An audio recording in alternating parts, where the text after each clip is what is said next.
Welcome to the VitaLife Show. I'm Dr. Janine Bowring, and today's topic in the show is all about how to get rid of period cramps or menstrual cramps and PMS symptoms. Now, this is, a huge concern for so many women, and I've talked about a lot of the aspects in previous episodes of the VitaLife Show in terms of detoxification, and it's really important to keep ourselves clean from the inside out, and this helps to minimize the symptoms around our periods. But first and foremost, one of my best suggestions is to make sure that you're getting enough nutrients in your diet, and eating clean foods goes a long way when it comes to period cramps and those sensations of PMS that happen just before the cycle. And now later on in the video, I will be sharing some acupuncture points that are very specific that can alleviate the period cramps within a few minutes. So be sure to stay tuned for that in just a few moments. And now in terms of eating clean foods, I mean a lot of fresh fruits and vegetables. And I've had, a number of patients that as soon as they've changed their diets around, incorporating lots of fresh fruits and vegetables into the diet, they've been able to alleviate their menstrual cramps within 1 or 2 cycles. So it is possible. You probably know who you are if you're not eating a clean diet, that you need to get on track with this. For a lot of people, it's really difficult to get those servings in. So add fruits and veggies is a really easy way to add to your already hopefully healthy diet. Exercise, as I said, you have to move your body. So women that, tend to be more sedentary, and often we are with our busy jobs, sitting down and working and then driving, we don't get the exercise that we need. So moving the body, so cardiovascular as well as weight training. Yoga is absolutely fantastic for menstrual cramps as well, because it helps to mobilize and keep this area and the pelvis of the body in check, in the right positioning, which can go a long way with helping with your menstrual cramps and your PMS symptoms.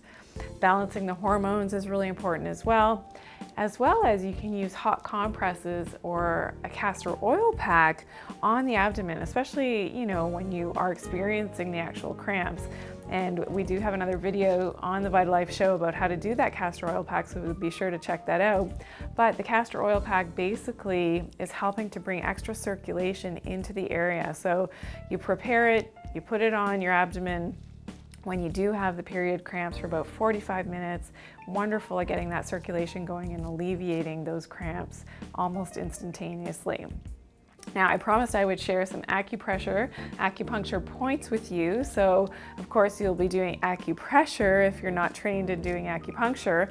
But this is a really easy way, right in the midst of having those cramps, to actually stimulate the spleen meridian. And this has a lot to do with blood flow in the body, and is often very congested. So the chi, or the energy in this channel, becomes very congested in women, especially who have chronic issues with their cramping around their menstrual cycles.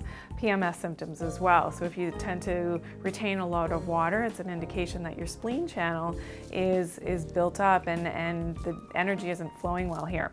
So let's look at spleen 6. So spleen 6 is on your leg, and basically what you do is you use your hand to measure, starting at your inside ankle bone, and put your pinky finger of your left hand, so I'm using my right leg, pinky finger of your left hand on that inside ankle bone, and right where your hand ends up, that's about the right spot for spleen 6. And if you start to get in there, so dig in there with your finger, you will find the spot. You may feel a bit of a depression here, depending on your body weight, how much tissue you actually have here. But if you press, you might feel, and I tend to have a weak spleen channel. I like my sweets and things, so that's an indication that your spleen might be a little bit weak. And I feel that point immediately. It's almost like it catches you when you get right in that area. So all you do is you use your finger quite firmly to massage this acupuncture point, and that helps to get that chi moving in the spleen meridian. The next point, now this is also for menstrual cramps and PMS, and if you tend to hold a lot of water weight, is called spleen 9. So again, this is right under the knee area, and all you do is you sort of press around and you'll find a depression right in this area here. So again, once you find it, you'll kind of go, whoa, that's the point. And if you start to massage it, then you will definitely feel that you've gotten into that point, because it's quite painful as opposed to the other points around that area. So again, hopefully this will help you with your menstrual cramps. Right in the midst of having your cramps, massage these points. It's amazing. Within a few minutes, those cramps can disappear. Also, monitor your magnesium. So if you tend to crave chocolate, that's a good indication that you actually have a magnesium deficiency, and something that you can very easily supplement throughout your menstrual cycle. And remember, your health is in your hands. You have the ability to live a healthy, vital life. Be sure to subscribe to this channel, leave your comments below, do these exercises, let me know how it's going. I do get back to everybody. And like us on Facebook, follow us on Twitter @VitaTree.